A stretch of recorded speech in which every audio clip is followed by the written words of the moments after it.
শিক্ষা ও পরিকল্পনা উপদেষ্টা ডক্টর ওয়াহিউদ্দিন মাহমুদ বলেছেন, আগামী বছরের বই দৃষ্টিনন্দন হবে।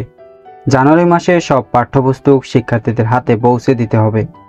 এবারের বইগুলো দেখতে দৃষ্টিনন্দন হবে, কাগজ ভালো হবে, এক্ষেত্রে কোনো আর্থিক অনিয়ম হবে না।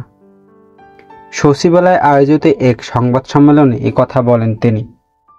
নতুন শিক্ষাক্রম নিয়ে উপদেষ্টা বলেন, পরীক্ষা দিয়ে মূল্যায়ন করতে হবে। এবার আমাদের হাতে সময় খুব কম, বিষয়টি নিয়ে ভাবনা চলছে। শিক্ষা খাতে সব ধরনের অন্যায় চিহ্নিত করে ব্যবস্থা নেওয়া হবে বলে জানিয়েছেন শিক্ষা উপদেষ্টা ওয়াহিউদ্দিন মাহমুদ। তিনি বলেন, যত ধরনের অন্যায় আছে আমরা সেগুলো চিহ্নিত করে ব্যবস্থা নেব।